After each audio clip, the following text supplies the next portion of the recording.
28 سال کا ایک لڑکا ہے, شاعری کر رہا ہے, تو ہم تو یہ ایکسپیکٹ کرتے ہیں کہ وہ شاعری میں محبت کی اور محبوب کی اور یہ والی باتیں ہوں گی. وہ حرف راز کے سکھلا گیا ہے مجھ کو جنوں, خدا مجھے نفس جبرائیل دے تو کہوں. اب یہ جو اقبال کا تھیم ہے نا کہ مطلب مجھے تو اللہ نے الہام کر کے کچھ باتیں سمجھا دی ہیں, لیکن اب میں اپنی قوم کو کیسے سمجھاؤں, اس کی بھی دعا مانگتے ہیں.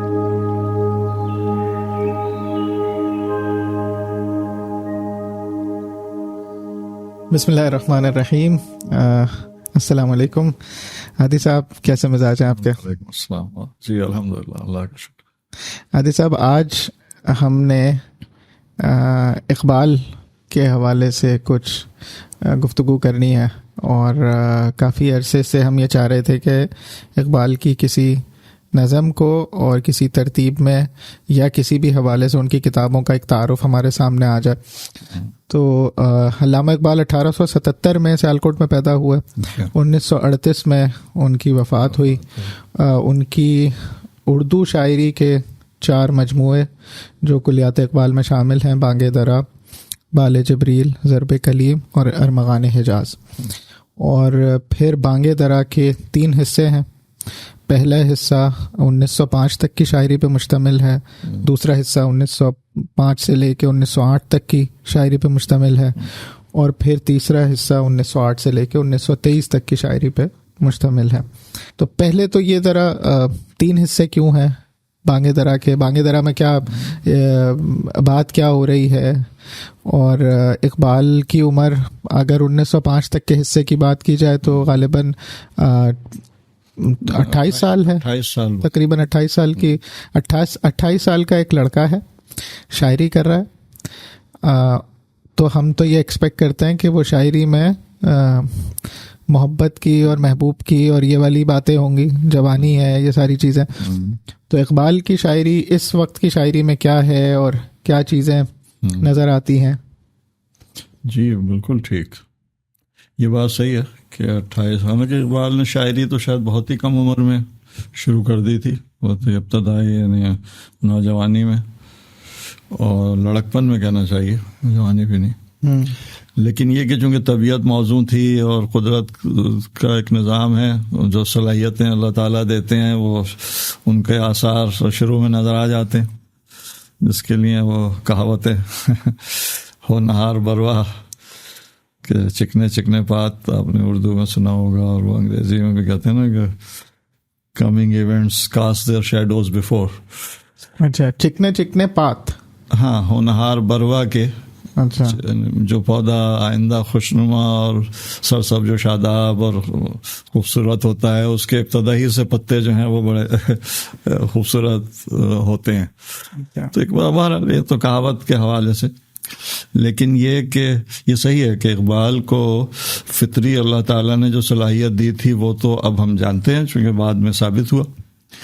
بچپن میں ظاہر ہے بزرگوں کے لیے شاید ایک دم یہ اندازہ لگانا مشکل ہوگا کہ اتنا بڑا انسان بنے گا, لیکن یہ کہ ان کی ذہانت اور طبعی رجحانات جو تھے وہ کافی حد تک نظر آ رہے تھے متعلقہ لوگوں کو. ان کے والد صاحب ماشاءاللہ بہت اس معاملے میں ذوق رکھتے تھے, اور انہوں نے ان کی تربیت میں بھی بہت بڑا کردار ادا کیا.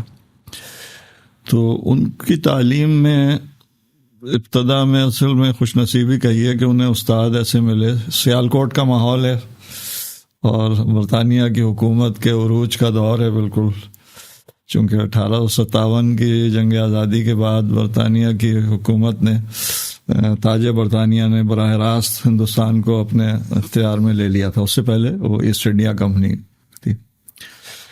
تو 1857 کے بعد 20 سال کے بعد 1877 میں علامہ اقبال کی پیدائش. تو انہیں ایک بہت اچھے استاد ملے, میر حسن, مولوی میر حسن صاحب, جو تاریخ میں محفوظ ہے کہ ان کی کیا صفات تھیں اور کیا ان کے علمیات اور ذوق اور تعلیم دینے کا مربیانہ صلاحیت ان میں جو ماشاء اللہ تھی. اور بھی کچھ لوگوں کے لیے انہوں نے تربیت میں بڑا حصہ لیا. میں تو انہیں بچپن ہی میں یعنی فارسی اور عربی انہوں نے پڑھی میر حسن صاحب سے, مولوی میر حسن صاحب سے. تو وہ ایک اس قسم کے استاد تھے کہ جو زبان بھی سکھا رہے ہیں اور ذوق پیدا کر رہے ہیں زبان کا اور شاعری کا اور ادب کا، اس کی لطافت، اس کی گہرائی، جو عام طور پہ نہیں ہوتا عام مدرسوں کے اسکولوں میں کہاں. میں قطع کلامی کی معافی، لیکن آپ نے ایک لفظ استعمال کیا، ذوق پیدا کر رہا ہے. ہم بہت آسانی سے سمجھ جاتے ہیں شوق پیدا کر رہے ہیں. آپ نے شوق نہیں کہا، آپ نے ذوق کہا. صحیح بات. ذوق اور شوق میں کیا فرق ہے؟ یہ صرف ایک اچھی بات ہے.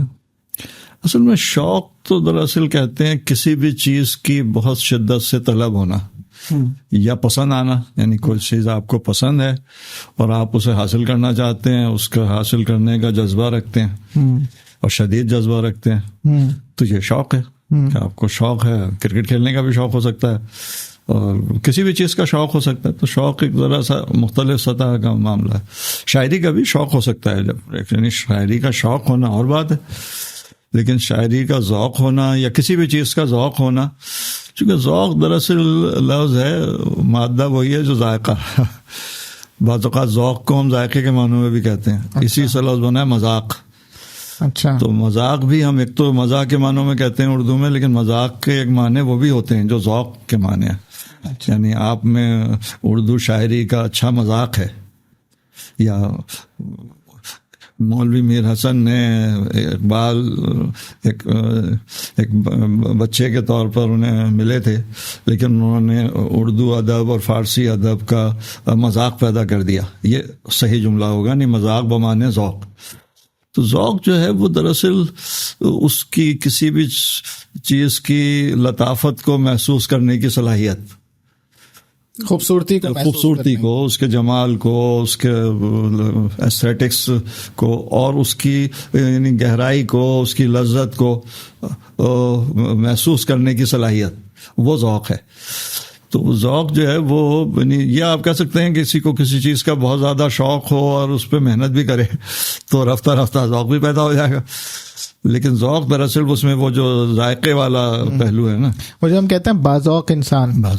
بالکل وہ جو خوبصورتی کو، جمال کسی بھی شعبے میں جمالیاتی حسن کو محسوس کر سکے، جو عام انسان کو اس درجے میں محسوس نہیں ہوتا. وہ ایک منظر آپ دکھائیے.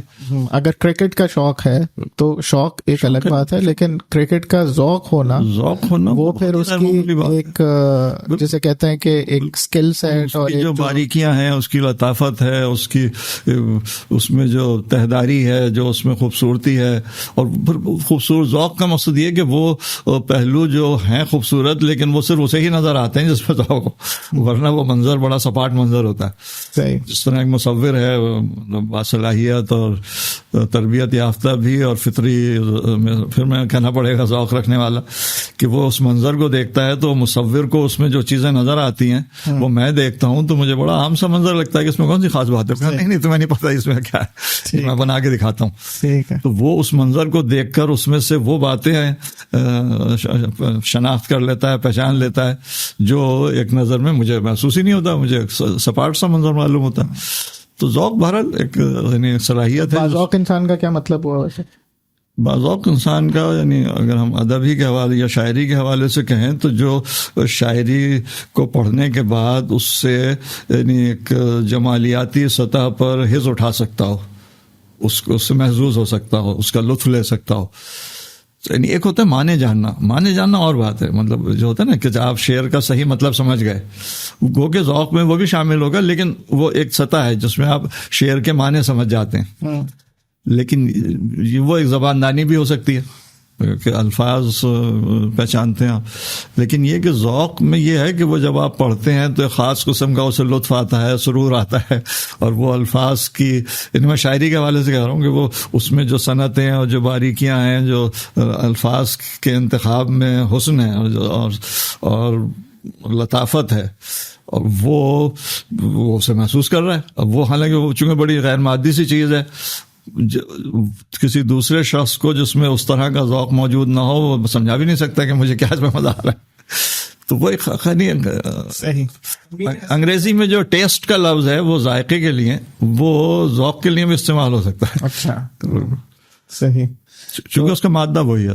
صحیح سمجھ گیا. مطلب شوق اور ذوق کی جو باریکی ہے, دونوں میں جو ڈفرینس ہے وہ ہمارے سامنے آئی. اصل میں ہم وہ الفاظ ایک جیسی صورتحال میں استعمال ہوتے ہیں. ذوق کا لفظ تو اب ایک تھوڑا سا سننے میں نہیں آتا زیادہ. ذوق کا جو لفظ ذوق ہی نہیں رہا, الفاظ کا ذوق نہیں رہا. تو خیر, آپ میر حسن, مولوی میر حسن صاحب کے. مولوی میر حسن صاحب ہمارے محسن ہیں, اس لیے کہ اگر اقبال کو اقبال بنانے میں ان کا کردار ہے اور ان کا حصہ ہے, تو یقیناً جو اقبال کی عزت کرتا ہے, اقبال کو قیمتی انسان سمجھتا ہے, وہ انہیں بھی قیمتی اسی درجے میں مانے گا کہ ان کا. ایسے اس میں ایک ضمنی پہلو ذکر کرنے میں حرج نہیں ہے کہ اقبال کو جب سر کا خطاب ملا ہے, تو یہ پوری لمبی کہانی ہے جس کو ہم اس وقت ذکر نہیں کریں گے کہ وہ اقبال نے مزاحمت بھی کی, منع بھی کیا, لیکن کچھ ایسے عوامل تھے کہ وہ برطانیہ کی انتظامیہ میں ان کے انگریز ایسے قدردان تھے, وہ اصرار کر رہے تھے کہ نہیں ہم آپ کو کچھ دینا چاہتے ہیں, اور وہ اس کی تفصیل الگ ہے. لیکن اقبال نے بہرحال جب ہار مانی اور کہا کہ چلیں ٹھیک ہے, اب آپ کا اتنا اصرار ہے تو آپ دے دیجئے, تو اس وقت اقبال نے یہ شرط لگائی تھی کہ میں اس وقت قبول کروں گا جب آپ میرے استاد کو, جو اس وقت حیات ہے, کہ انہیں اعزاز دیجیے, چونکہ میں سمجھتا ہوں کہ میری تشکیل میں اور مجھے بنانے میں ان کا بہت بڑا کردار ہے. تو انہوں نے کہا بھی انہوں نے کیا کیا ہے, انہوں نے کتابیں لکھی ہیں, ان کی تصنیف بتائی ہے. تو اقبال نے کہا کہ یہ سمجھ لیں کہ ان کی تصنیف میں ہوں, مجھے بنایا. خوبصورت مرحلہ تھا کہ انہوں نے پھر حکومت نے انہیں شمس العلماء کا خطاب دیا تھا, چونکہ وہ ظاہر ہے وہ برطانیہ میں جو پروٹوکول کے وہ تھے کہ سر کے لیے اس قسم کی شرائط ہوں گی, تو مختلف ایک رینج تھی القابات کی اور خطابات کی, تو انہیں ان کے مناسبت سے, ان کے شعبے کی مناسبت سے جو ان کے لیے مناسب لگا. اور اقبال کو ویسی یاد پڑتا ہے کون سے سال میں ان کو سر کا خطاب ملا, کیا عمر ہو گیا؟ مجھے وقت یاد نہیں آ رہا کس سن میں, بالکل یاد نہیں آ رہا. لیکن مولوی حسن ضعیف ہو گئے تھے کافی, لیکن موجود تھے میرے خیال میں. ٹھیک ہے.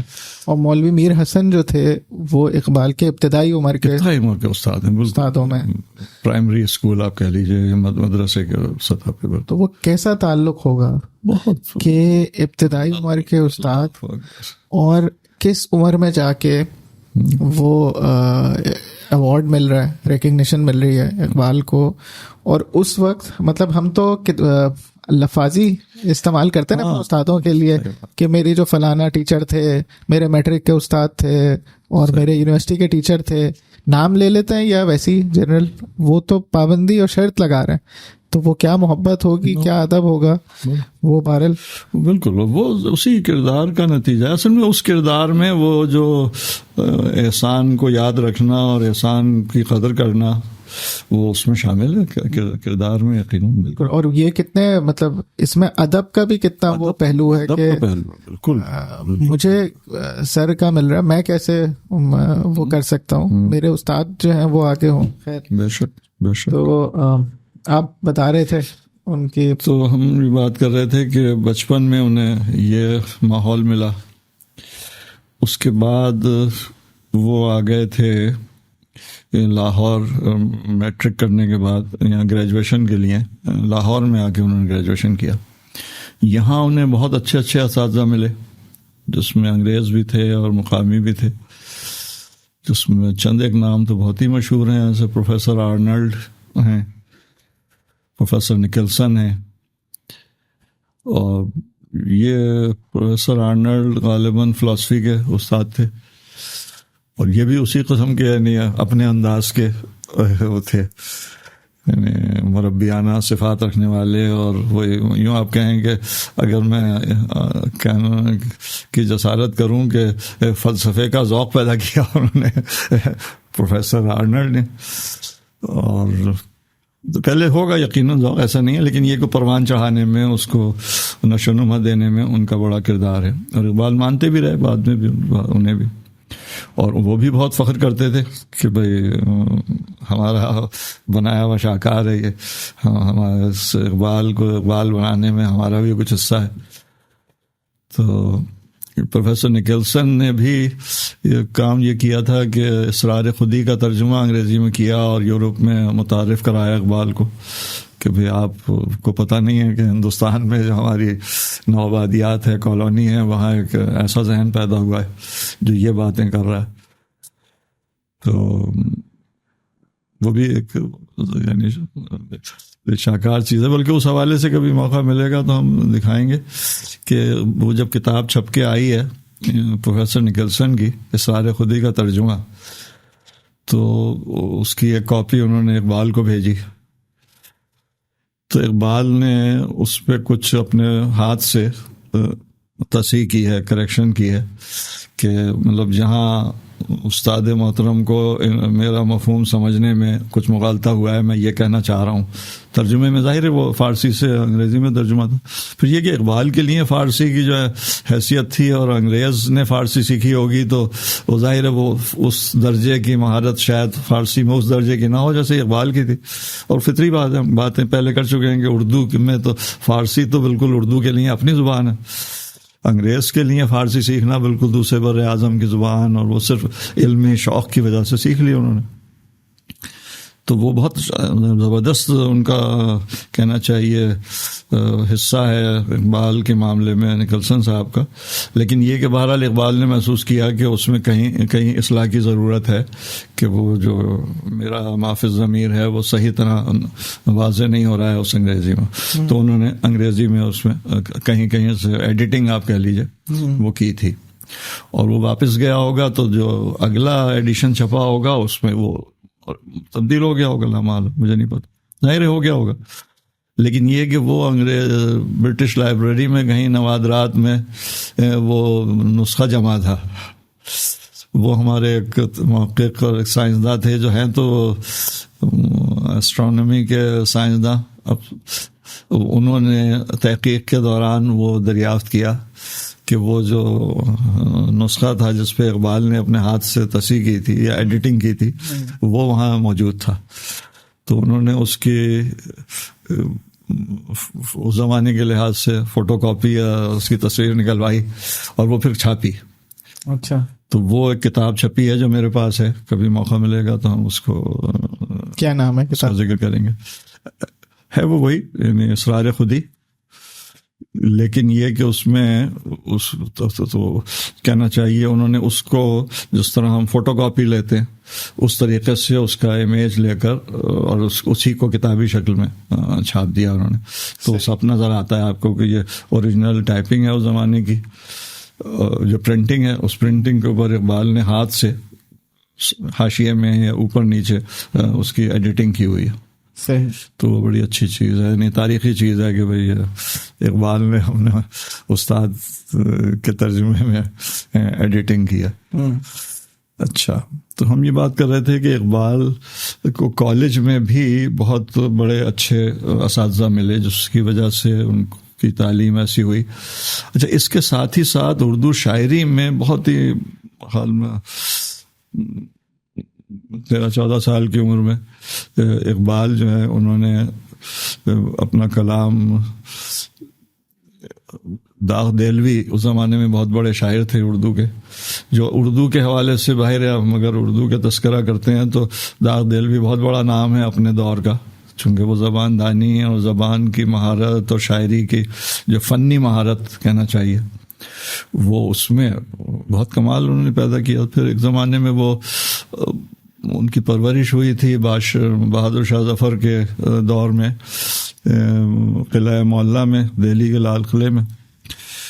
تو وہاں جو ادبی ماحول تھا، شاعری مشاعرے اور اس قسم کا، تو ان کی اردو ظاہر ہے بہت اچھی، یعنی اردو معلیٰ معیاری اردو تھی.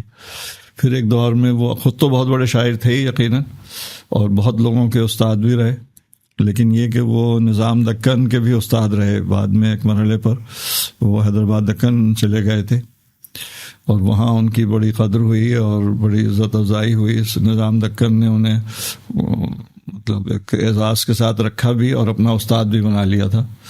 تو اچھا وقت گزرا ان کا آخری زمانے میں. تو داغ دہلوی جو ہیں وہ ہم نے ایک اس میں بات بھی کی تھی کہ غالب کے ساتھ ان کا غالب کے سے اگلی نسل کے ہیں، یعنی داغ کے بچپن میں غالب بوڑھے تھے. اچھا ٹھیک، ایسی پوزیشن ہے. صحیح. یعنی غالب اس وقت قلعے میں مشاعروں میں جاتے تھے، پھر بعد میں ذوق کے انتقال کے بعد غالب بھی کچھ عرصے استاد رہے بہادر شاہ ظفر کے. اور بہرحال قلعے میں ایک مقام تو تھا غالب کا بطور بڑے شاعر کے. اس وقت یہ داغ جو تھے ان کا بچپن تھا. ٹھیک ہے. اب یہ تھوڑا سا ہمارا موضوع نہیں ہے لیکن ذکر کرنے میں حرج بھی نہیں کہ داغ کی والدہ محترمہ جو ہیں وہ ان کی ایک حسن اور جمال اور خوبصورتی کا بہت ذکر ملتا ہے ہماری تاریخ میں یا کتابوں میں. تو بہادر شاہ ظفر کے قلعہ محل میں ایک شہزادے نے، میں ان کا نام ابھی یاد کرتا ہوں، لیکن انہوں نے نکاح کیا تھا ان کے والد کے انتقال کے بعد. داغ کے والد کا انتقال ہو گیا تھا تو ان کی والدہ سے دوسرا نکاح ہوا تھا شہزادے کا جو بہادر شاہ ظفر کے صاحبزادے. تو یہ پھر وہاں چلے گئے تھے تو داغ کا بچپن جو ہے وہ محل لال قلعے میں اور محلاتی ماحول میں گزرا. صحیح. تو وہاں پہ اردو معلّہ جسے ہم کہتے ہیں، اصل میں وہ قلعہ معلّہ کے حوالے سے تھا کہ خاص قسم کے رکھ رکھاؤ کے ساتھ زبان استعمال ہوتی تھی. تو ان کی اردو زبان کا معیار ظاہر ہے بہت اچھا. تو آپ نے سنا بھی ہوگا نا، اردو ہے جس کا نام ہم ہی جانتے ہیں داغ، سارے جہاں میں دھوم ہماری زباں کی ہے. اور یہ حقیقت ہے کہ یہ ہمارے اساتذہ اور کہنا چاہیے نقاد بھی یہ بات قبول کرتے ہیں کہ اردو شاعری میں فنی اعتبار سے، غزل میں اور شاعری کے اعتبار سے داغ بہت قادر الکلام شاعر تھے. زبان پہ بہت عبور تھا اور محض شاعری کو اگر دیکھیں یعنی اس شاعری کے فنی پہلو سے تو وہ بڑے شاعر تھے. صحیح. اب اقبال کے جو موضوعات ہیں ظاہر ہے وہ اس زمانے میں ان کے نہیں ہو سکتے تھے. وہ ایک دور تھا، اقبال اس کی ایک ترقی یافتہ شکل ہیں یا اگلے مرحلے کے ہیں. لیکن اقبال نے اپنی یعنی شاعری میں فنی اعتبار سے سیکھنے میں ان سے مدد لی.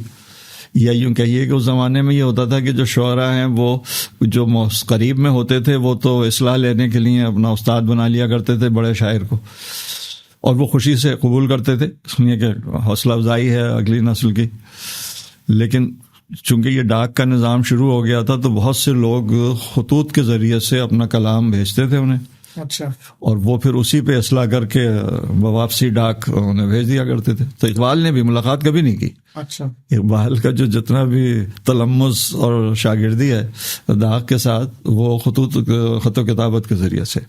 اقبال نے غزل لکھی انہیں بھیج دی، انہوں نے اصلاح کر کے بھیج دی. حالانکہ اقبال اتنے باصلاحیت تھے کہ بہت تھوڑے عرصے میں داغ نے انہیں یہ کہہ دیا تھا کہ میاں اب ماشاء اللہ آپ کے کلام میں زیادہ گنجائش نہیں ہے اصلاح کی اور اب آپ جاری رکھ سکتے ہیں. اب ماشاء اللہ اس حد سے آگے نکل رہے ہیں جہاں اصلاح کی جائے گی. لیکن باہر کچھ عرصہ گزرا جس میں انہوں نے اصلاح کی. تو اقبال بھی اس کا بڑا لحاظ کرتے تھے اور انہیں استاد کو مانتے تھے احتراماً. جیسے بھی آپ کہہ رہے تھے کہ وہ اقدار تھیں کہ جس سے معمولی سی بھی مدد حاصل ہوئی ہے اس کو قبول کیا جائے اور اس کو اعزاز دیا جائے. اور اس بات کا اظہار اقبال نے کہاں کیا؟ مختلف مواقع پہ ہوا ہے. کوئی نظم بھی اقبال نے داغ کے اوپر نظم بھی لکھی ہے. جب داغ کا انتقال ہوا ہے تو داغ کی نظم وہ بانگ درا میں ہے، کسی اور موقع ملتا ہے تو انشاءاللہ نکالتے ہیں. تو وہ بڑی اچھی نظم لکھی تھی داغ کے حوالے سے، اور اس میں وہ احترام اور استاد کا جو ہے. اور ایک دور یہ تھا کہ اقبال جب نمایاں ہو کر یعنی ایک مقام حاصل کر لیا اقبال نے اور شہرت ہو گئی تھی اور داغ زندہ تھے تو وہ بھی فخر کرتے تھے کہ کچھ بھی صحیح ہے تو ہمارا شاعر. تو یہ کہ ہم نے بھی اس میں حصہ لیا ہے، اس کے کلام کی بلاغت میں اور اس کے کلام کی یعنی اسے کہنا چاہیے نوک پلک درست کرنے میں. تو وہ دونوں طرف سے تھا کہ وہ بہت قدر بھی کرتے تھے داغ اور فخر بھی تھا اس بات کا کہ ہمارے شاگردوں میں ایسے بھی لوگ ہیں جو اقبال بن رہے ہیں. صحیح. تو اقبال کی جو کتابیں ہیں بانگ درا، بال جبریل، ضرب کلیم، اس کے حوالے سے تھوڑا سا بانگ درا بانگ درا بالکل چونکہ ابتدائی دور کی ہے، اور وہ اس میں آپ کو ایک تو شروع میں تو ویسی نظمیں ہیں. اچھا، صرف میری ایک وہ لرننگ کے لیے، بانگ درا جو ہے وہ 1923 تک کے اس پہ کلام پہ مشتمل ہے. بالکل. تو بال جبریل اور بانگ درا کے اندر جو موضوعات ہیں، کیا یہ کرونالوجیکل آرڈر کے اندر کہ اقبال نے ایک عرصے تک کہتے رہے اس کا نام انہوں نے بانگ درا رکھ دیا، یا پھر دوسری کتاب؟ ایسا نہیں ہے کہ وہ، یہ ضرور ہے کہ جو ابتدائی کلام ہے وہ تو سارا بانگ درا میں ہے. ٹھیک ہے. بالکل. لیکن یہ کہ اقبال نے موضوع اور اس کے یعنی انداز اور اسلوب اور اس کے اعتبار سے بھی وہ تخصیص کی ہے کہ خاص بانگ درا کا ایک خاص انداز ہے، لیکن اس کے بعد پھر وہ ذرا پختگی کے دوسرے مرحلے پر پھر موضوعات کے انتخاب میں بھی بال جبریل اور ضرب کلیم اور ان میں جس انداز کا کلام ہے، اقبال نے اس کے یعنی اسلوب اور مواد کے اعتبار سے بھی اس کو ان کو الگ رکھا ہے.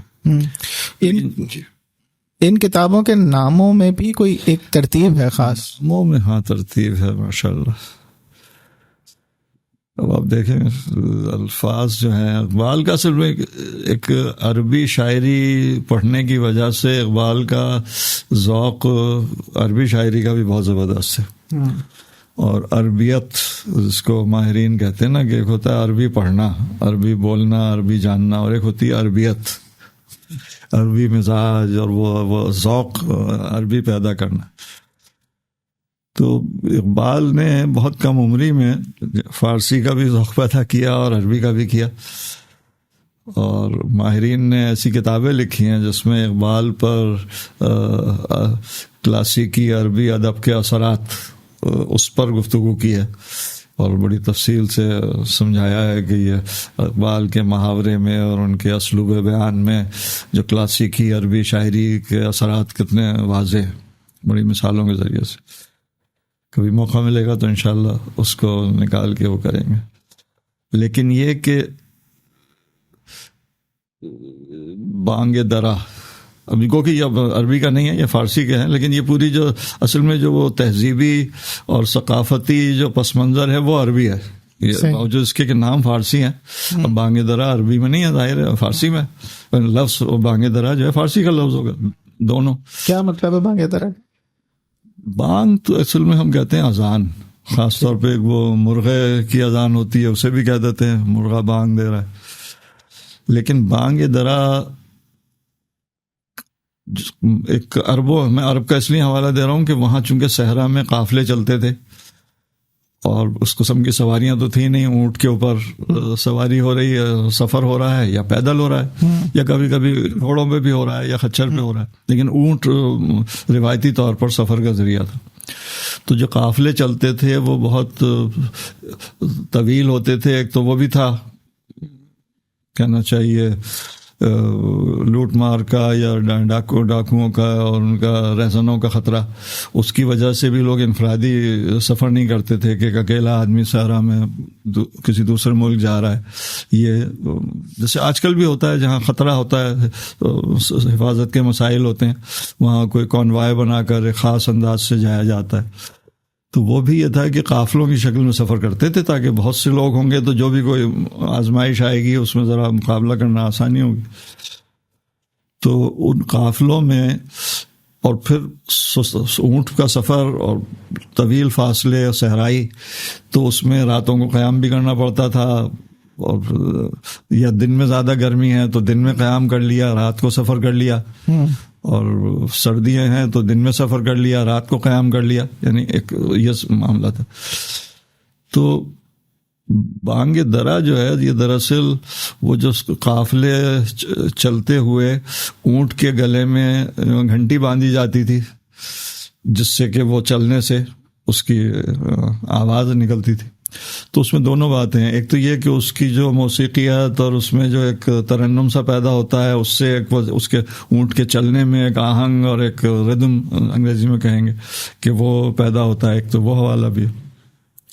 اس کے علاوہ اگر رات کو قافلہ سویا ہوا ہے اور صبح اٹھ کے چل رہا ہے تو وہ جب اونٹ شروع کریں گے تو وہ جو اس کی آواز ہوگی گھنٹیوں کی، اس سے وہ جو ابھی تیار نہیں ہے، سو رہے ہیں یا ابھی مستعد نہیں ہیں، وہ بھی سب اٹھ کے بیٹھ کے چوکس ہو جائیں گے، بھائی قافلہ جا رہا ہے، جلدی بھاگو، چلو ہم بھی چلیں۔ تو بانگ درا جو ہے یہ ایک قافلے کے چلنے کے لیے ایک قسم کا، یعنی آپ کہہ لیجئے اعلان روانگی، سوئے ہو کو اٹھانے کے لیے، سوئے ہوں کو اٹھانے کے لیے، کہ بھئی اگر کچھ لوگ اس وقت پہ اٹھ گئے ہیں صبح میں اور انہوں نے تیاری کر لی ہے، باقی ابھی سو رہے ہیں، سستی دکھا رہے ہیں، تو ان کو جب وہ آواز آئے گی تو وہ بھی اٹھ کے بھاگیں گے کہ بھئی یہ چلا گیا قافلہ، تو ہم رہ جائیں گے اکیلے آپ۔ تو وہ جو بانگ درا ہے وہ دراصل قافلے کی گھنٹیوں کی وہ آواز جو کہ سوتے ہوئے لوگوں کو، غافل لوگوں کو اٹھا کر مستعد کر کے چلنے پہ آمادہ کرے کہ بھئی آپ آئیے فوراً۔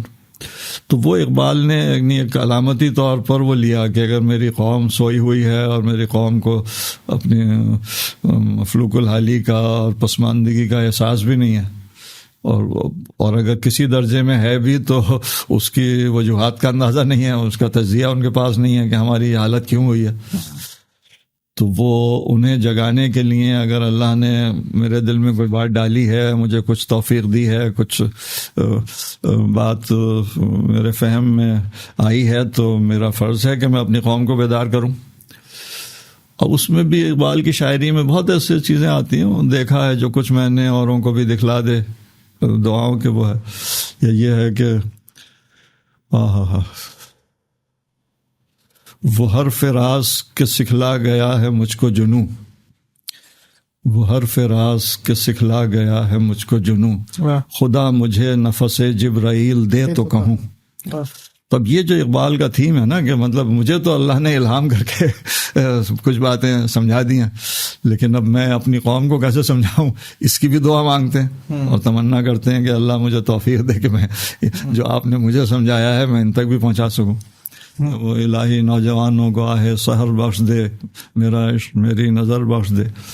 تو وہ ایک اندر کی تڑپ اور ایک تمنا ہے کہ جو چیز مجھے سمجھ میں آئی ہے یہ خدا کرے میری قوم کی بھی سمجھ میں آ جائے۔ تو وہ اس یعنی ذہنی رجحان کی وجہ سے وہ نام جو ہیں اس میں ساری وہ باتیں آ رہی ہیں۔ تو پہلا نام تو یہ ہو گیا بانگ درا، دوسرا نام پالے جبرائیل۔ پالے جبریل، تو پہلے نام کا مطلب یہ ہے کہ بھائی آپ سوئے وہ کو اٹھا رہے ہیں، جگا رہے ہیں، اور بالے جبرائیل، جبریل کا پر جبرائیل کا پر، ٹھیک ہے، جبرائیل کے پر کے حوالے سے جو بھی اسلامی تاریخ میں اور اسلامی ہمارے دین کے تصورات میں وہ ہے کہ ایک تو تفصیلات وہ ہیں کہ ان کے پر کتنے بڑے تھے اور کتنے زیادہ تھے، ایک تو وہ حوالہ ہے۔ اس کے علاوہ معراج کے حوالے سے کہ وہ حضور اکرم صلی اللہ علیہ وسلم تشریف لے گئے ہیں براق کے اوپر، اور پھر ایک مرحلے کے بعد جبرائیل علیہ السلام کے ساتھ سفر ہو رہا ہے۔ تو وہ جو انسان کے لیے یعنی اس علامہ کی نظر میں انسان کا مقام ہے اور اس کے عروج کی جو انتہا ہے وہ کہاں تک ہو سکتی ہے، اس میں بھی اقبال نے وہ باتیں کہی ہیں کہ وہ سبق ملا ہے یہ معراج مصطفیٰ سے مجھے کہ عالم بشریت کی زد میں ہے گردوں۔ وہ یعنی اس کی وہ بہرحال وہ جبرائیل کے پر کے حوالے سے انسان کے ارتقاء اور اس کی جو اڑان اور اس کی جو کہنا چاہیے والی بات جو آتی ہے، مجھے عشق کے پر لگا کر اڑا، میری خاک جگنو بنا کر اڑا، خرد کو غلامی سے آزاد کر، جوانوں کو پیروں کا استاد کر۔ تو سوئے ہوئے قافلے کو جگا دیا گھنٹیاں بجا کر، اور پھر اسے جبرائیل کے پر لگ گئے یا ویسی بلندی، یعنی اس میں روحانی بلندی بھی ہے، اس میں یعنی تخیل کی بلندی بھی ہے، اس میں عزائم کی بلندی بھی ہے، اس میں اور یعنی اپنے مقام کو وہاں دیکھنا کہ میں انسان کہاں تک اس کی پرواز جا سکتی ہے۔ اور پھر تیسرا ضرب کلیم، اللہ اکبر، ضرب کلیم۔ ضرب کلیم جو ہے وہ کلیم چونکہ موسیٰ علیہ السلام کا لقب ہے ان معنوں میں کہ اللہ تعالیٰ نے براہ راست کلام فرمایا حضرت موسیٰ علیہ السلام سے. تو ہماری تاریخ میں، ہمارے ادب میں ہم کلیم کا لفظ استعمال کرتے ہیں موسیٰ علیہ السلام کے لیے. اور ضرب وہ آپ کو عصا معجزے کے طور پہ عطا ہوا تھا. اس کے معجزات کی تفصیلات جو قرآن میں اور حدیث میں ہیں، اس میں وہ ہے کہ ضرب ماری تو کچھ ہو گیا، غیر معمولی موزانہ، کہ وہ پانی کے 12 چشمے نکلے تھے. اس میں بھی وہ تھا کہ جب بنی اسرائیل کو پانی کی ضرورت پڑی اور انہوں نے اللہ تعالیٰ سے دعا کی کہ صحرا میں پانی چاہیے زندہ رہنے کے لیے، تو اللہ نے کہا کہ کوئی بات نہیں، اس پتھر پہ مارو تم. تو وہ ضرب کلیم جو ہے وہ سنگ لاخ زمینوں سے جو ہے وہ پانی کے چشمے پھوٹ پڑتے ہیں. تو وہ اس وقت وہ معجزہ تھا. لیکن یہ کہ علامہ اس سے جو اس کے استعارے سے جو فائدہ اٹھاتے ہیں کہ ضرب کلیم جو ہے وہ اس میں یہ طاقت ہے کہ وہ راستہ بنا سکتی ہے، غیر معمولی کام اس سے کیے جا سکتے. راستے میں بھی وہی ہے، جو پانی پہ جو عصا ہے بالکل وہ جو راستہ بننے کا ہے وہ بھی ضرب کا ہی ہے. تو ضرب کلیم جو ہے وہ استعارہ ہے، علامت ہے ایک روحانی اور کہنا چاہیے الوہی مدد کے ساتھ بندہ مومن بڑے سے بڑا کام کر سکتا ہے، غیر معمولی کام کر سکتا ہے. بعض اوقات قوانین قدرت پہ غالب آ کر کوئی کارنامہ دکھا سکتا ہے، چونکہ وہ اللہ کا دیا ہوا معجزہ ہے. تو ضرب کلیم جو ہے وہ اقبال نے بہت جگہ اس طرح سے استعمال کیا کہ تھا نا، آسان نہ ہو تو کلیمی ہے کار بے بنیاد. وہ اس قسم کے بھی اشعار اقبال نے کہے کہ کلیم کے ساتھ عصا بھی ہونا چاہیے. صحیح. اور پھر جو چوتھی کتاب ہے ارمغان حجاز، اس کا کیا مطلب ہے؟ ارمغان کہتے ہیں اصل میں تحفہ، گفٹ. اور حجاز وہ علاقہ مکہ مدینہ کا جو عرب کا وہ خطہ جہاں یہ علاقے، تو وہ ارمغان حجاز جو ہے وہ ایک تحفہ ہے جو حجاز سے آیا ہے، یا حجاز کا تحفہ. اب اس میں وہ ساری ہدایت، وہ سارا پیغام، وہ ساری نصیحت جو میں نے عرض کی ہے حجاز کے مقدس مقام سے اٹھنے والے نبی اکرم صلی اللہ علیہ وسلم سے، تو وہ ارمغان حجاز بن جاتی ہے کہ وہ علامتی طور پر یعنی جو مسائل کا حل جو اس وقت کی بیماریاں اور اس وقت کی صورتحال کا علاج میں تجویز کر رہا ہوں، یہ جو مجھے ہدایت ملی ہے، جو نصیحت ملی ہے، یہ دراصل اس حجاز کے نور کا حصہ ہے، اس کی دین ہے. تو وہ حجاز نے ہمیں تحفہ دیا ہے. تو ارمغان حجاز جو ہے وہ یعنی بالکل ایک مومنانہ جذبے کا معاملہ ہے کہ حجاز سے میں تحفہ آیا ہے ہمارے لیے. وہ انشاءاللہ اس پہ ساری کتابوں میں جس قسم کا کلام ہے اس پہ انشاءاللہ گفتگو کرنی چاہیے اسی حوالے سے کبھی. صحیح. تو یہ 4 کتابوں میں ایک ترتیب تو ہمیں نظر آتی ہے، بانگ درا، بال جبرائیل، ضرب کلیم، ارمغان حجاز. تو اب بانگ درا جو ہے اس میں 3 حصے ہیں، اور پہلا حصہ جو 1905 تک ہے، جو 28 سال کی عمر تک جو اشعار اقبال کے ہیں. اچھا، یہ جو پوری ترتیب ہے یہ اقبال نے خود ہی طے کی تھی؟ ہاں، بانگ درا میں تو خود ہی کی تھی بالکل. اچھا. اور ویسے کلیات کی جو اپنی کلیات کی جو اب ہے وہ تو سمجھتا ہوں کہ وہ جو اس شکل میں اب چھپتی ہے وہ تو ظاہر بات کی بات ہے. اقبال کے زمانے میں کلیات کی شکل میں تو کبھی نہیں چھپی. اچھا. یہ الگ الگ کتابیں تھیں. آخری جو مجموعہ ہے ان کا وہ انتقال کے بعد چھپا ہے. اور ارمغان حجاز اور ساتھ ہی ساتھ کہنا چاہیے بانگ درا کے بعد وہ فارسی کے مجموعے الگ چھپ رہے تھے. تو اب کلیات اردو جو ہے کلیات اقبال اردو میں یہ حالیہ دور میں یہ مطلب انداز بنا ہے. پہلے اقبال کے انتقال کے بعد بھی بہت عرصے تک یہ کلیات کا رواج نہیں تھا. صحیح. اور نہیں چھپی تھی، کافی بعد میں چھپی ہے. صحیح. تو بانگ درا کے اندر ہم جب دیکھتے ہیں تو کس قسم کی نظمیں ہیں، کیا موضوعات ہیں؟ موضوعات میں خاص طور پہ اگر ہم اس ابتدائی دور کو لیں، نوعمری میں جو کلام لکھنا شروع کر دیا، جو انہوں نے شاعری کے یعنی فنی اعتبار سے سیکھنے کے لیے اور مشق کے لیے اور زبان دانی کو اپنی کہنا چاہیے مستحکم بنیادوں پہ استوار کرنے کے لیے جو انہوں نے محنت کی تھی، وہ اقبال نے خود اپنے کلام میں یعنی اشاعت میں مجموعوں میں شامل نہیں کی. شاعری غزلیں ہیں زیادہ تر، جو بہت سی تو وہ داغ کے انداز میں بھی ہیں اور کچھ اور چیزیں بھی ہیں، لیکن اقبال نے وہ جو تجرباتی یا ایک شوقیہ ابتدائی عمر کی چیزیں ہیں وہ شامل نہیں کی.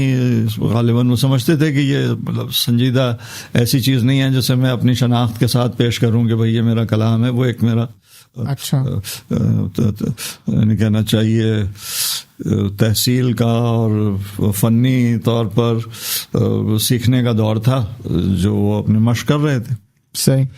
اقبال نے خود یہ سلیکٹ کیا، یہ باغ درا میں سلیکٹ کیا، اور اس میں بہت سارا حصہ شاعری کا ایسا تھا اس دور میں جو اقبال نے نہیں شائع کیا. اس کو انہوں نے اس قابل نہیں سمجھا کہ میں اس کو مطلب اپنی شناخت کے طور پہ رکھوں. یہ ایک نوجوان بھی نہیں بلکہ لڑکپن کے دور میں اگر میں نے صرف طبع آزمائی کے لیے اور زبان پہ اپنی گرفت مضبوط کرنے کے لیے کچھ مشق کی ہے تو یہ اسی طرح رہنی چاہیے. بعد میں یہ ہوا کہ وہ چونکہ اقبال بہت بڑے انسان بنے تو وہ جب اس مرتبے پہ انسان پہنچ جاتا ہے تو اس کی ہر چیز مقدس ہو جاتی ہے، اور وہ پھر لوگوں نے ان کی ذاتی ڈائریاں اور پر بالکل ذاتی کاغذات اور وہ سب نکال کے وہ بھی اس کو بھی محفوظ کر لیا. تو وہ باقیات اقبال کہلاتی ہیں جس میں جو مروجہ کلام سے ہٹ کر جو کلام ہے وہ ایک تاریخی دستاویز کے طور پر یا یادگار کے طور پر یا محققین کے لیے جو اقبال کا ذہن کا تدریجی ارتقاء سمجھنا چاہ رہے ہیں اور بہت گہرائی میں جا رہے ہیں شخصیت کے اور نفسیات کے اور مزاج کے، وہ پھر نکال کے ان سے تجزیہ کرتے ہیں کہ بھئی اس دور میں یہ کہا پھر یہ کہا یہ. لیکن یہ کہ اقبال نے اسے اپنی شناخت نہیں بنایا کہ بھئی یہ میرا کلام ہے، میں اس کو بطور شاعر آپ کو پیش کر رہا ہوں.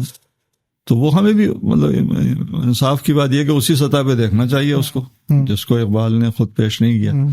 اچھا، ابتدائی دور کی جو شاعری ہے اس کے بارے میں عموماً خیال یہ کیا جاتا ہے کہ یہ بچوں کے لیے، پہاڑ اور گلہری، گائے اور بکری. اچھا کہا، بالکل یہ خیال کیا جاتا ہے. بعض اقبال نے لکھا بھی مطلب اپنے اس نظم کے عنوان کے نیچے کہ بچوں کی نظم اس انداز میں، اور شاید ان کا پہلا قاری بچے ہی تھے، یہ بھی ماننے میں کوئی حرج نہیں ہے. اچھا، یعنی موضوعات بھی ایسے تھے، زبان بھی آسان تھی اور ایک محاورہ اور اسلوب ایسا تھا کہ جو بچوں سے مخاطب ہو کے بات کہی جا رہی ہے.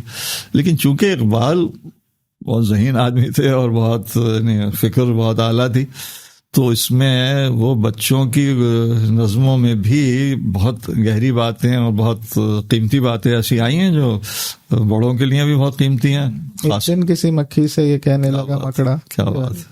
تو اس کے اندر بھی وہی کہ آپ کسی کو نصیحتیں ہیں. بالکل وہ اس میں بنیادی طور پر میں سمجھتا ہوں کہ وہ ان اقبال کے نزدیک بھی پہلے مخاطب تو بچے ہی ہوں گے کہ بچوں کو یعنی اس معصوم ذہنوں کو ایک ساتھ میں اخلاقی اور زندگی کے بارے میں تعلیم بھی مل رہی ہے اور ایک لطف بھی آ رہا ہے شاعری کا اور آسان سی نظم بھی بن رہی. پھر اس زمانے کی جو نظمیں ہیں ان میں بہت سی اقبال نے خود لکھا ہے اس میں کہ یہ ماخوذ ہیں، مطلب بعض اوقات تو ترجمہ آپ کہہ سکتے ہیں لیکن ترجمہ چونکہ شاعری میں اس طرح سے لفظی نہیں ہوتا. اور ماخوذ میں کیا فرق ہے؟ میں یہ کہوں گا کہ ترجمہ جو ہے وہ یعنی کہنا چاہیے لفظی اعتبار سے اور عبارت کے اعتبار سے تقریباً وہی ہوتا ہے جو اصل میں ہے، اور ماخوذ میں یہ ہے کہ بنیادی خیال، بنیادی فکر، بنیادی تخیل جو ہے، بنیادی تصور وہاں سے لے کر اسے اپنے الفاظ میں، اپنے محاورے میں، اپنی ثقافت، اپنے کلچر کے مطابق جو مروجہ زبان ہمارے یہاں ہے اس میں اسی بات کو پیش کر دیا جائے. تو اس سے آپ ماخوذ کہہ سکتے ہیں کہ مطلب وہ جو مرکزی خیال ہے، جو اس کا پیغام ہے اس نظم کا، وہ ماخوذ ہے، باقی شاعری جو ہے وہ اپنی ہے. صحیح. ترجمے میں یہ ہوتا ہے کہ ظاہر کچھ نہ کچھ تو مصالحت کرنی پڑتی ہے زبان کی وجہ سے، لیکن بڑی حد تک کوشش یہ کی جاتی ہے کہ وہی فقرے، وہی جملے جو اصلی متن میں ہیں ان کو ہی ترجمہ کیا جائے.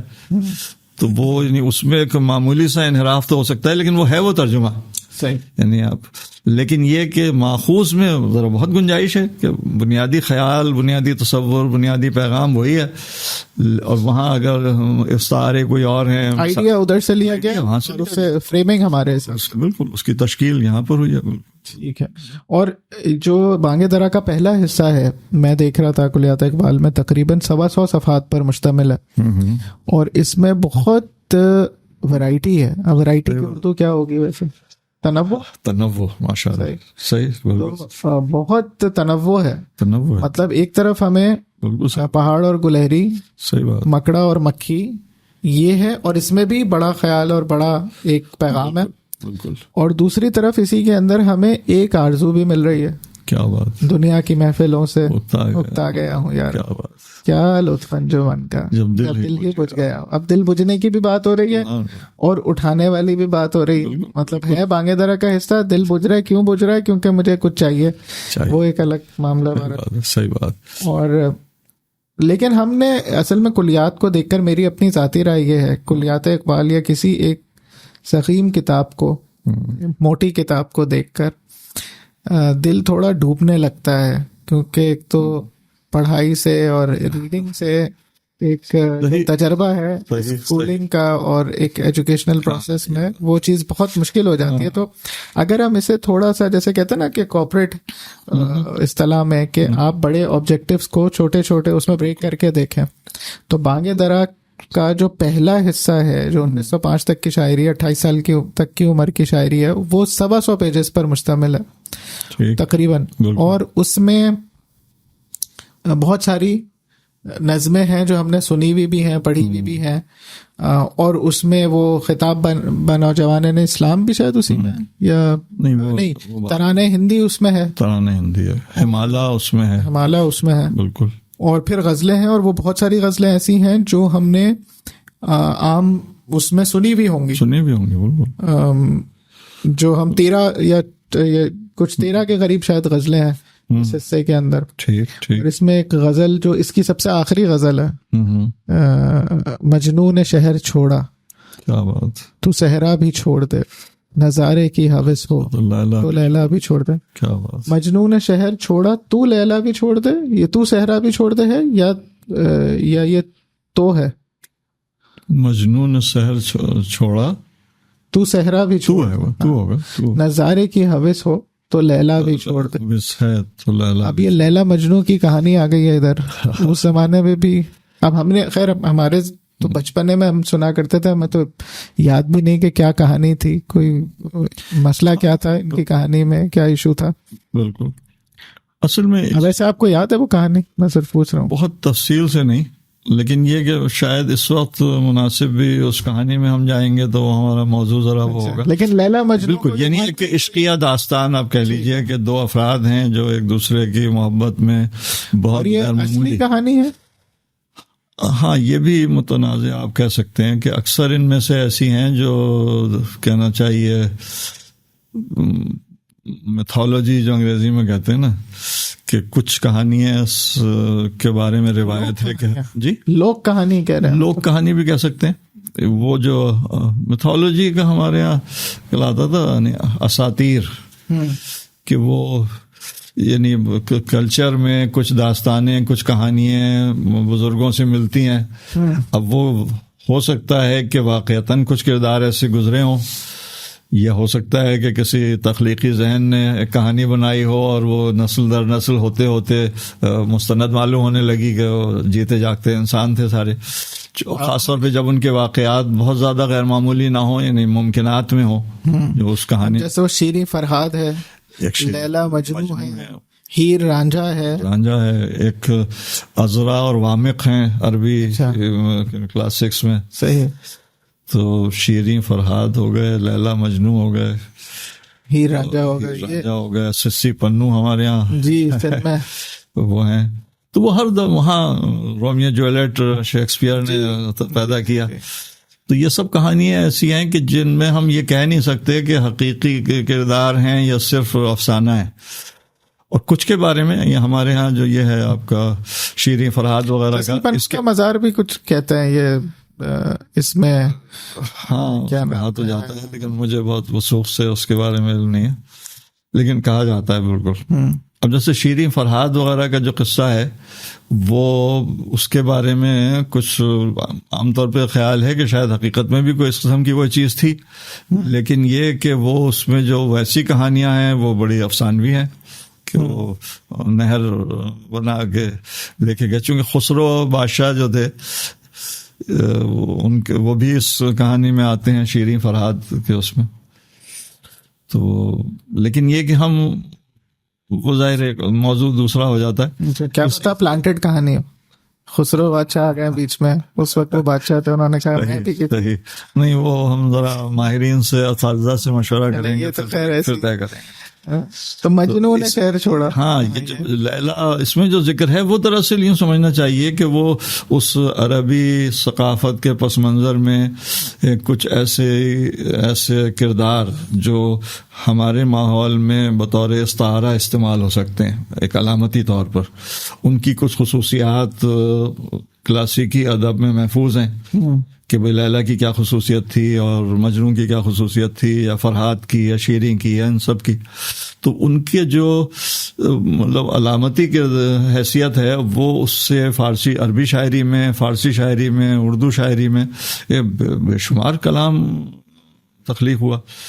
اور چونکہ وہ تمام لوگ اس مشترکہ پس منظر سے واقف ہیں تو پڑھنے والوں کے لیے بھی وہ باتیں ہیں یعنی قابل فہم ہوتی ہیں. وہ محاورے اور وہ ان استعاروں کا مقصد وہ وہی سمجھتے ہیں جو شاعر کہنا چاہ رہا ہے. تو یہ ایک آسانی ہو جاتی ہے یقیناً. تو اس قسم کے کہنا حوالوں سے اصل میں بات مختصر ہو جاتی ہے کہ بہت بڑی بات کہنے کے لیے پورا بیان کرنے کی ضرورت نہیں ہے. وہ اس میٹافر کا اور استعارے کے استعمال سے پوری بات واضح ہو جاتی ہے کیا کہنا چاہ رہے ہیں.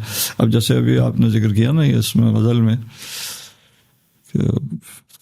نظارے کی حوث ہو تو لہلا بھی چھوڑ دے.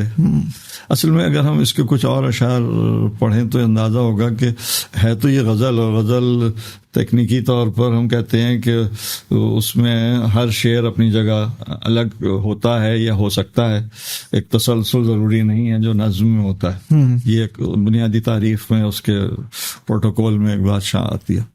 لیکن یہ کہ بعض اوقات ایسا ہوتا ہے کہ شاعر کسی ایک خاص کیفیت میں اور ایک خاص یعنی ذہنی رو میں ہے تو وہ لکھ تو غزل ہی رہا ہے، لیکن یہ کہ وہ مختلف اشعار میں وہی بات، وہی تاثر اور وہی مرکزی خیال گھوم کے آ جاتا ہے یعنی فطری طور پر بغیر ارادے کے. تو اس میں بھی اگر ہم اس کے کچھ اور اس کے اشعار دیکھیں تو اس سے زیادہ بہتر اندازہ ہوگا، اس شعر کو بھی اس کی تفہیم میں بھی آسانی ہوگی کہ مجنون نے شہر چھوڑا تو صحرا بھی چھوڑ دے، نظارے کی حوث ہو تو لیلا بھی چھوڑ دے. وائز کمال ترک سے ملتی ہے یہاں مراد، وائز کمال ترک سے ملتی ہے یہاں مراد، دنیا جو چھوڑ دی ہے تو عقبہ بھی چھوڑ دے. واہ. تقلید کی روش سے تو بہتر ہے خودکشی، تقلید کی روش سے تو بہتر ہے خودکشی، رستہ بھی ڈھونڈ خضر کا سودا بھی چھوڑ دے. اب اس میں جو اصطلاحیں اور علامتیں ہیں، خضر بذات خود ایک یعنی تلمیحی اور وہ ایک استعارہ ہے کہ خضر کا ہمارے یہاں ایک تصور ہے کہ ایک گم کردہ راہ مسافر ہے جو صحرا میں یا کسی سفر میں کھو گیا ہے، اور ایک اللہ تعالیٰ کی طرف سے کوئی ہدایت آتی ہے، کوئی اس کو ایسا شخص مل جاتا ہے جو اس کی منزل تک رہنمائی کرتا ہے. تو وہ جو رہنمائی کرتا ہے اسے ہم علامتی طور پہ خضر کہہ دیتے ہیں. اور خضر کا ایک کریکٹر ہے جو ہمارے یہاں موسیٰ علیہ السلام کے ذکر میں جو کردار آتا ہے سورہ کہف میں، حالانکہ قرآن میں نام نہیں ہے خضر، لیکن یہ کہ وہ کہا جاتا ہے ہمارے یہاں جو علماء بھی ترجمہ کرتے ہیں وہ کہ جو بھی وہ کردار تھے وہ ہماری روایت میں اس کا نام خضر آتا ہے. تو وہ حضرت خضر علیہ السلام تو اللہ کے نبی. اس میں دراصل کچھ علماء میں تحفظ ہے کہ یہ فسوق سے نہیں کہہ سکتے کہ وہ نبی تھے یا نہیں تھے. یہ مطلب کچھ لوگوں کا یہ خیال ہے کہ تھے. بزرگ تو بہرحال تھے، اور ایسے بزرگ تھے کہ ایک برگزیدہ بہت اولو العزم، یعنی بہت بڑے مرتبے کے نبی، ان کو ان کی شاگردی میں دیا گیا، تو اب ان کی بزرگی تو اس سے آپ اندازہ لگا لیں. اسی لیے جو لوگ یہ کہتے ہیں کہ وہ نبی تھے، ان کے پاس بھی یقیناً بہت سے دلائل ہیں، لیکن بہرحال وہ علمی اعتبار سے ایک ایسا موضوع ہے کہ آپ کہہ بھی سکتے ہیں اور احتیاط بھی کر سکتے ہیں. ہمارے ہاں خضر کا ایک کہنا چاہیے کہانی ہے کہ یہ بھی مشہور ہے کہ وہ سکندر اعظم کو بھی اس نے رہنمائی کی تھی، اور وہ ہے کہ وہ آب حیات کی تلاش میں وہ لے کے گئے تھے. تو وہ غالب کا جو شعر ہے نا کہ کیا کیا خضر نے سکندر سے، اب کسے رہنما کرے کوئی. تو یہ خضر بہرحال اس وقت ہم یہ کہہ سکتے ہیں کہ علامتی طور پر ہم استعمال کرتے ہیں کسی بھی ایسی ہستی کے لیے جو رہنمائی کرے، کسی بھٹکے ہوئے مسافر کو منزل تک پہنچانے میں مدد دے. صحیح. تو اب اس میں جو اس مصرعے میں جو بات ہو رہی ہے، رستہ بھی ڈھونڈ خضر کا، سودا بھی چھوڑ دے. اب اس میں جو بات ہے، اگر ہم اس کو پہلے لے لیں تو بڑا اچھا وہ ہے کہ تقلید کی روش سے تو بہتر ہے خودکشی. رستہ بھی ڈھونڈ خضر کا سودا بھی چھوڑ دے. اچھا، اقبال نے بعد میں جو اپنے تدریجی مراحل میں تو اس کو بہت موضوع بنایا ہے تقلید کو، کہ تقلید کو یعنی خودی کے خلاف سمجھنا اور ایک انتہائی ناپسندیدہ روش سمجھنا کہ کسی بھی شخصیت کی یا کسی کی بھی بغیر سوچے سمجھے اپنی عقل اور اپنی سمجھ کو طے کر کے کہنا چاہیے، ہم کہتے ہیں نا اندھی تقلید، بلائنڈ فالوئنگ، اس تقلید کی مذمت کی ہے اور اس کو ناپسند کیا ہے اور بہت زیادہ تلقین کی ہے کہ تقلید سے بچنا چاہیے. یہ اقبال کے کلام میں بہت جگہوں پر یہ بات آتی ہے، بلکہ میں اب یہ شعر دیکھ کے وہ سناتا ہوں آپ کو تقلید کے، اور اسی مفہوم کا ایک دوسرا خطہ. تقلید کی روش سے تو بہتر ہے خودکشی. اقبال کہہ رہے ہیں کہ انسانوں کے لیے اس وقت تک وہ خودی کا فلسفہ اس طرح سے نہیں تیار ہوا تھا جب کا یہ کلام ہے، لیکن شخصیت تو وہی ہے نا. تو اقبال کے ذہن میں وہ خیالات پہلے سے موجود تھے، جس کی ایک جامع شکل بنی بعد میں فلسفیانہ انداز میں خودی کے ساتھ.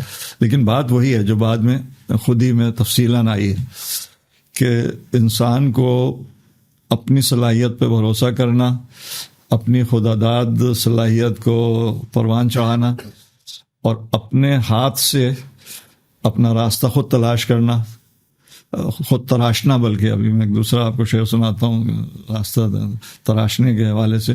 لیکن اقبال کہہ رہے ہیں کہ تقلید کی روش بہت ہی ناپسندیدہ ہے. اس سے تو بہتر ہے کہ آپ خودکشی کر لیں لیکن تقلید نہ کریں کسی. ظاہر مراد خود یہ نہیں ہے کہ خودکشی کر لیں، لیکن اس کی قباحت بتانے کا ایک انداز ہے کہ یہ اتنی بری چیز ہے کہ خودکشی سے زیادہ بری چیز ہے تقلید کرنا. اور پھر کہتے ہیں کہ رستہ بھی ڈھونڈ خضر کا سودا بھی چھوڑ دے، کہ اپنا راستہ اگر تو نے وقتی طور پہ کھو بھی دیا ہے تو بھی خود اپنا راستہ تلاش کر، اپنی منزل ڈھونڈ اور اس پر پہنچنے کی کوشش کر، اپنے بلبوتے پہ، اپنی صلاحیت کی بنیاد پہ. اور اپنی صلاحیت کو ناکافی سمجھتے ہوئے ساری محنت خضر کو ڈھونڈنے پہ لگا دیں. تو جتنی محنت خضر کو ڈھونڈنے میں لگا رہے ہیں، اتنی محنت اپنے آپ کو اپنی نشو نما کرنے میں اور اپنے آپ کو بہتر بنانے میں لگائیں تو آپ خود پہنچ جائیں گے. تو اقبال کا ایک بنیادی ایک تصور ہے کہ کھویا ہوا مسافر اپنا راستہ ڈھونڈے. کہہ رہے ہیں کہ رستہ بھی ڈھونڈ، لیکن خود ڈھونڈنے کی کوشش کر، کسی بیرونی عامل پر تکیہ کرنے کے بجائے اس امید میں کہ میں تو ڈھونڈ نہیں پاؤں گا، کوئی ایسی ہستی ڈھونڈتا ہوں جو مجھے پہنچا دے. تو خود خضر کو ڈھونڈنے میں زیادہ محنت ہو رہی ہے. تو اقبال کہہ رہے ہیں کہ اپنا راستہ خود ڈھونڈ اور خضر کا سودا بھی چھوڑ دے. تو سودا سے یہاں مراد ہوگی کہ اس کو تلاش کرنے کی بے تکان کوشش.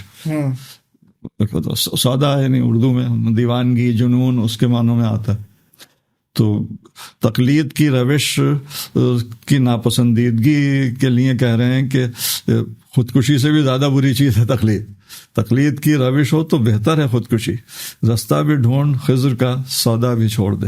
اس میں دل چاہ رہا ہے میں آپ کو دوسری چیز سناتا ہوں جو دلچسپ چیز ہے تو فارسی میں، لیکن ہمارا چونکہ اردو فارسی تو ساتھ ساتھ چل رہی. یہ جو اس موضوع کے اوپر اقبال نے بڑی شاہکار بات کہی ہے. اقبال کہتے ہیں کہ تراش استیش خود جادہ خیش، تراش استیش خود جادہ خیش، براہ دیگرہ رفتن عذاب است، گرس دست تو کار نادر آید، گناہ ہم اگر باشد ثواب است. اب میں تھوڑی سی تشریح کرتا ہوں تو انشاءاللہ بہت لطف آئے گا. تراش استیش خود جادہ خیش، اپنا راستہ خود اپنے تیشے سے تراش. اب وہ فرہاد اور شیریں کا کیا ہے اس میں؟ تیشہ دراصل وہ آلہ ہے جو کہ پتھروں کو کاٹنے کے لیے استعمال ہوتا ہے. جیسے آپ کلہاڑی کہہ لیں، لیکن اصل میں وہ ہوتا ہے جسے اردو میں ہم کہتے ہیں چھینی، انگریزی میں کہتے ہیں چزل. وہ چزل یا چھینی کے انداز کا ایک آلہ جس کی دھار ہے تیز، اور اوپر سے جو اس کا سر ہے، اوپر سے ہتھوڑے سے ہم ماریں گے ضرب تو وہ نیچے جو لوہے کی دھار ہے وہ جس چیز پر رکھی ہوگی وہ کٹ جائے گا. تو پتھر کو توڑنے کے لیے جو آلہ استعمال ہوتا تھا چھینی نما، اسے کہتے تھے تیشہ. تو تراش اس تیشہ خود جادہ خیش، وہ تصور ہے کہ فرہاد نے دراصل پہاڑ کو کاٹ کاٹ کے اپنا راستہ بنایا تھا اور نہر بنائی تھی. دراصل اس روایت میں تو نہر بنائی تھی، لیکن جو لوگ پہاڑوں پہ سفر کرتے رہے ہیں پرانے زمانے میں ان کے لیے ایک عام بات تھی کہ ہموار راستہ نہیں ہے چلنے کا، تو ہتھوڑا اور جو ہے تیشہ ساتھ میں، اس کی مدد سے پتھروں کو کاٹ کاٹ کے راستہ بنا رہے ہیں اور ایک پگڈنڈی سی بن گئی اور اس پہ چلنا شروع کر دیا. تو وہ جو مسافر چل رہا ہے جب پہلی دفعہ کسی نئے راستے پہ جائے گا تو اسے تیار پگڈنڈی نہیں ملے گی، تیار راستے نہیں ملیں گے، اسے اپنا راستہ خود تراشنا پڑے گا. تو یہ ایک مطلب معمول کی بات تھی. تو وہ علامت ہمارے یہاں شاعری میں ادب میں استعمال ہوتی ہے کہ اپنا راستہ تراشنا. تراش دنیا آپ پیدا کر زندوں میں ہے، سر آدم ہے، ضمیر کن فکاں ہے زندگی. تراش اس تیشہ خود جادہ خیش، جادہ کہتے ہیں راستے کو، جادہ خیش یعنی اپنا راستہ، اپنا راستہ خود اپنے تیشے سے تراش. اور آگے کہتے ہیں کہ براہ دیگرہ رفتن عذاب است.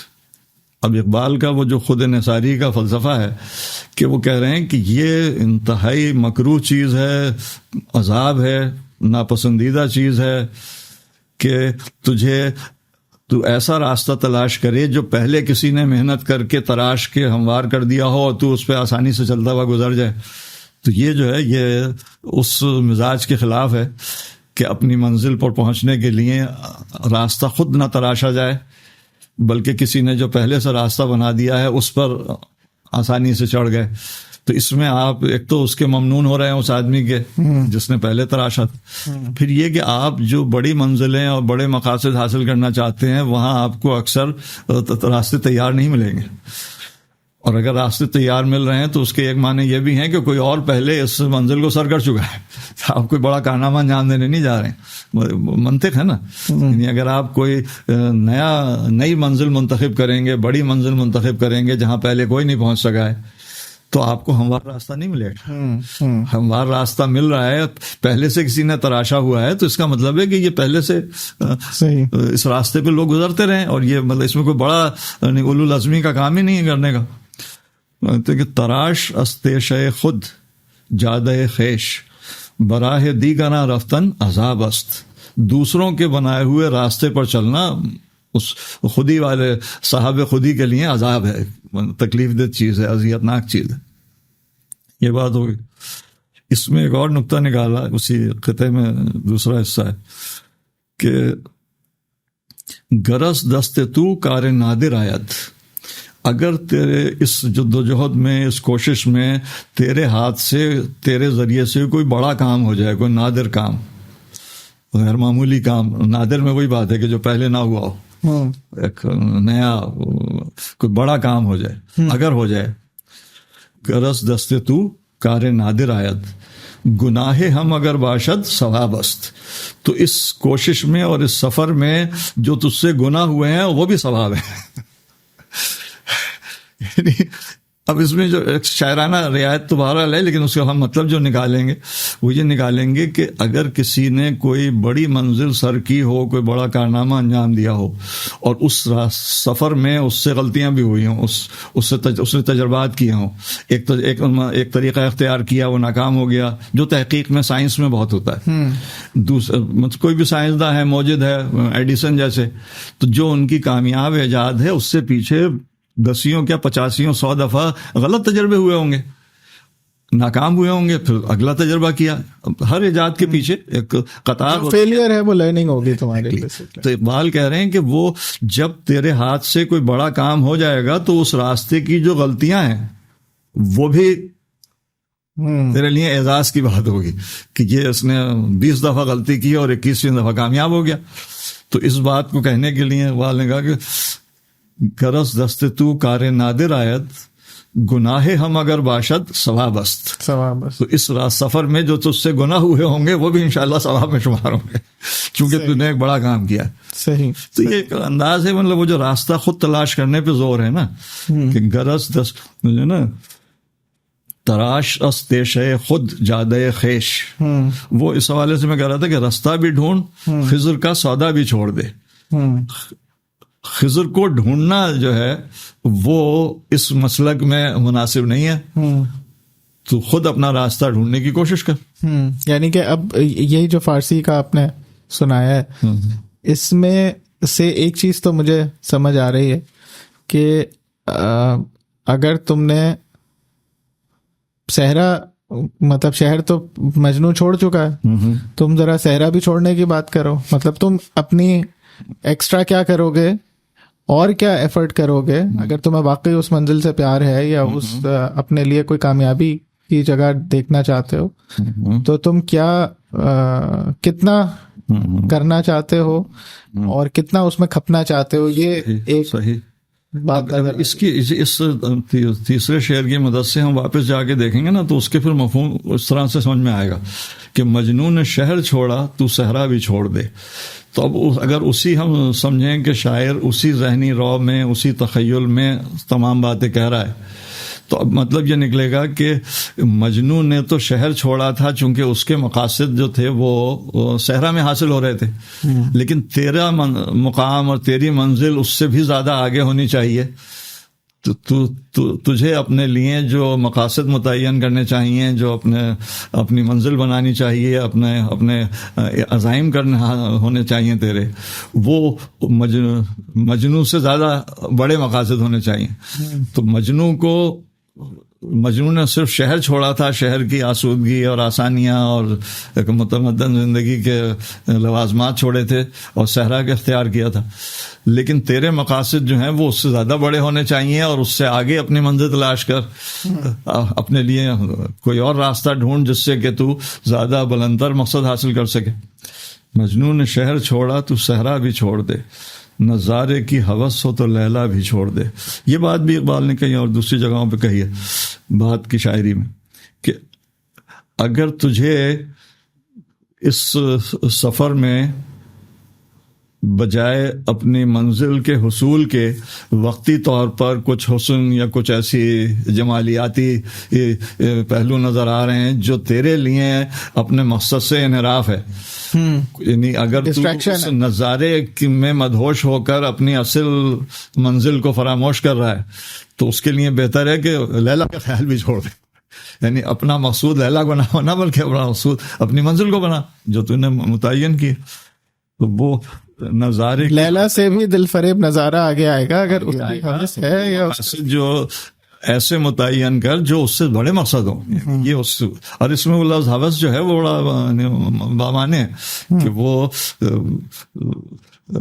پیشن اردو شاعری میں جو اس کا مفہوم ہے کہ اب وہ جو ہے وہ ایک بہت ہی ادنا اور کہنا چاہیے حیوانی صفت یا جبلت کے کچھ تقاضے ہیں.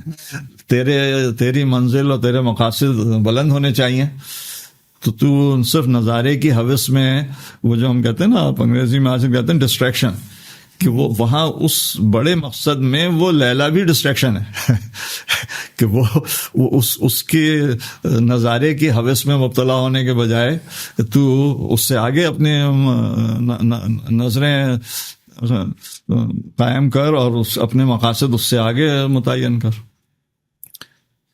وائس کمال ترک سے ملتی ہے یہاں مراد. کہتے ہیں یہ ہمارا جو راستہ ہے یا جو ہمارا تخیل ہے، ہمارے جو عزائم ہیں، جس دنیا کو ہم تخلیق کرنا چاہ رہے ہیں، یہاں پر مادی چیزوں کے ترک کرنے سے انسان کو مقاصد حاصل ہوتے ہیں.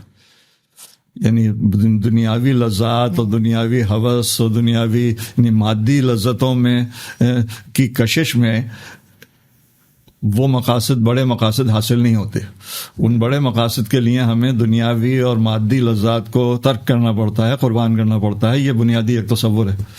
تو وائس کمال ترک سے ملتی ہے یہاں مراد منزل، مقصود، جو چیز ہمیں حاصل، جس کا ارادہ کیا ہے وہ مراد ہے. تو مراد حاصل ہوتی ہے مادی لوازمات کو ترک کرنے سے. اب اس کے لیے کہہ رہے ہیں کہ دنیا جو چھوڑ دی ہے تو عقبہ بھی چھوڑ دے. یعنی اگر تو نے دنیا کی لذتیں اور دنیا کی آسائشوں کو نظر انداز کیا ہے اور چھوڑا ہے، تو اس سے اگلا مرحلہ یہ ہے کہ عقبہ کی نعمتوں کی آرزو بھی چھوڑ دے. اور اب یہ اس میں دراصل تھوڑی سی وضاحت کی ضرورت ہے.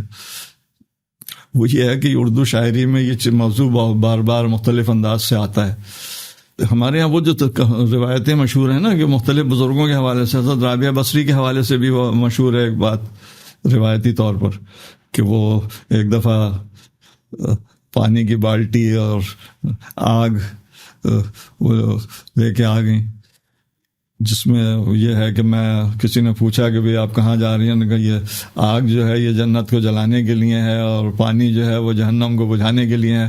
تو وہ ایک تصور یہ رہا صوفیہ کے ایک طبقے میں کہ اعلیٰ ترین عبادت کا اور بندگی کا جو عمل ہے وہ صرف اللہ کی محبت میں، اللہ کی رضا کے حصول کے لیے اور اپنی بندگی کے تقاضے پورے کرنے کے لیے ہونا چاہیے، اس رشتے کی لاج رکھنے کے لیے. اس میں لالچ نہیں ہونا چاہیے. اور وہ لالچ جو ہے وہ جنت کا لالچ بھی ایک قسم کا لالچ ہے، اور دوزخ کا خوف بھی بہرحال ایک مادی اپنی ذات کو پہنچنے والے نقصان سے بچنے کا، اس میں بھی خود غرضی ہے کہ میں اپنے آپ کو اذیت سے بچاؤں. اب یہ دراصل بڑی نازک بات ہے، اور میرے خیال میں ہمیں اگر اس قسم کی ہم گفتگو کریں تو تھوڑی سی وضاحت ہونی چاہیے کہ یہ اس کو پیش کیا جاتا ہے بہت ہی ایک اعلیٰ روحانیت اور اعلیٰ، یعنی کہنا چاہیے ولایت کے، اور کہنا چاہیے کہ اللہ کی محبت کے اعلیٰ ترین درجے کے طور پر، یا ایمان کی اعلیٰ ترین سطح کے طور پر. احتیاطاً ہم جیسے عام لوگوں کو یہ بات سمجھنی چاہیے کہ اس کو احتیاط کے ساتھ استعمال کرنا چاہیے، چونکہ جہاں تک دین اور شریعت کا تعلق ہے اس میں یہ کوئی گھٹیا اور پست اور کوئی ادنا درجے کی بات نہیں ہے کہ کوئی جنت کے لالچ میں کوئی نیکی کرے یا جہنم کے خوف سے کسی گناہ سے بچے. تو یہ کوئی ایسی یعنی قابل تحقیر بات نہیں ہے جو کہ اس فلسفے میں آتی ہے. اس میں وہ یہ کہنا چاہتے ہیں کہ جو لوگ جنت کی لالچ میں عبادت کر رہے ہیں وہ کچھ ادنا درجے کے متقی ہیں، اور جو جہنم کے خوف سے گناہوں سے بچ رہے ہیں وہ بھی کچھ ادنا درجے کے متقی ہیں. جو صرف اللہ کی محبت میں، اللہ کے حصول کے لیے اور اللہ سے قربت کے لیے عبادت کر رہے ہیں وہ ہیں اعلیٰ ترین درجے کے لوگ. تو یہ اگر یہ بات کسی درجے میں بالفرض آپ صحیح بھی مان لیں، تب بھی اس کا جو عام آدمی پہ وہ تاثر جاتا ہے وہ غلط ہے کہ وہ جو جنت کے حصول کے لیے کر رہا ہے وہ بھی بہت اعلیٰ درجے کا متقی ہے، اور جو جہنم کے خوف سے گناہوں سے بچ رہا ہے وہ بھی بہت اعلیٰ درجے کا مومن ہے. اس لیے کہ اللہ کے رسول صلی اللہ علیہ وسلم نے اور قرآن نے اسی عام انسانوں سے ان کی کمزوری کو دیکھتے ہوئے یہی مطالبہ کیا ہے. یعنی عام انسانوں سے یہ مطالبہ نہیں کیا کہ آپ جنت کو بھی بھول جائیں، دوزخ کو بھی بھول جائیں اور بس اللہ کی محبت میں عبادت کرتے رہیں. تو وہ شاید کچھ لوگوں کے لیے وہ قابل حصول ہو. میں تو اہل نہیں ہوں کچھ کہنے کا، لیکن ہمیں یہ دینی اعتبار سے بات سمجھنی چاہیے کہ اس طبقے کی اور اس عظیم اکثریت کی جو اللہ کے کلام سے ہدایت لے کر اللہ کے رسول صلی اللہ علیہ وسلم کی ہدایت کو قبول کر کے جنت کے حصول کے لیے تقوی اختیار کرتی ہے، یا جہنم سے بچنے کے لیے اپنے نفس کے خلاف جہاد کرتے ہیں اور مجاہدہ کرتے ہیں اور گناہوں سے بچتے ہیں، وہ بہت عظیم لوگ ہیں. وہ اللہ کے نزدیک اللہ کے محبوب ہیں، اللہ کو پسند ہیں، اور ان کے درجات بہت بلند ہیں. ان کو ان کی ایک قسم کی توہین کرنا محض ایک شاعرانہ جذبے کے تحت اور شاعرانہ تخیل کے تحت وہ مناسب بات نہیں ہے عقیدے کے طور پہ. ویسے مطلب تخیل میں شاعرانہ ماحول میں بعض لوگ بڑی مختلف قسم کی لوگ باتیں کر لیتے ہیں، لیکن اس کو اگر ہم عقیدے کے لیے اور اپنے دین اور ایمان کی سطح پہ دیکھیں گے تو یہ تصور بالکل ٹھیک نہیں ہے. یعنی یہ کہہ دینا، یہ تاثر قائم کرنا کہ جو جنت کی لالچ میں متقی ہے وہ کوئی نعوذ باللہ کوئی حل کے درجے کا انسان ہے، کیونکہ اللہ میاں نے نہیں کہا ہے. اللہ میاں نے پورے قرآن میں یہ ہمارے لیے کشش رکھی ہے اور ہمیں لالچ دیا ہے کہ جنت کا حصول ہے تو کہنا مانو، جہنم سے بچنا چاہتے ہو تو کہنا مانو، جو میرا حکم نہیں مانے گا، میری ہدایت پہ عمل نہیں کرے گا، اس کے لیے میں نے دردناک عذاب تیار کر رکھا ہے. تو جن چیزوں کو اللہ تعالیٰ نے انسانوں کو راہ راست پہ رکھنے کے لیے استعمال کیا ہے ان کی ہم تحقیر نہیں کر سکتے. ہم اس کو یہ نہیں کہہ سکتے کہ یہ مطلب یہ بہت ادنا درجے کی باتیں ہیں، ہم تو بڑا. اقبال جو ہے وہ اس نظر سے کہہ بھی نہیں رہے، مطلب اقبال تو جو کہہ رہے ہیں وہ تو بیسیکلی اٹھانے کے لیے کہہ رہے ہیں کہ جیسے اس سے پہلے والی غزل میں جو بات کہتے ہیں کہ یہ جنت مبارک رہے زاہدوں کو کہ میں آپ کا سامنا چاہتا ہوں. جی وہ بھی ہے، وہ والی جو اقبال بھی شاعر تو تھے نا، تو وہ بعض اوقات ہوتا ہے کہ شاعرانہ رو میں انسان بہت سی ایسی باتیں کہتا ہے جو کسی بھی شاعر کا کوئی کلام ہر وقت نظریاتی سطح پر اور بہت ہر فلسفیانہ سطح پر اس کا موقف نہیں ہوتا.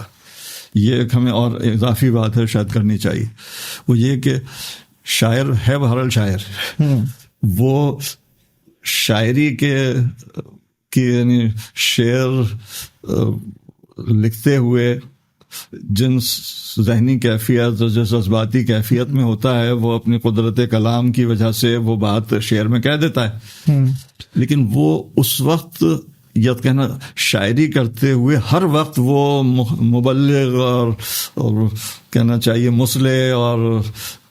لیکن ایک بات تو اس میں ہے نا کہ یہ بات تو بالکل حق ہے کہ کوئی بھی اس وقت تک ایمان کے درجے پہ نہیں ہو سکتا جب تک کہ پیارے نبی صلی اللہ علیہ وسلم تمام ان میں سب سے زیادہ محبوب نہ ہو جائیں. بالکل صحیح بات، یہ بات ہے.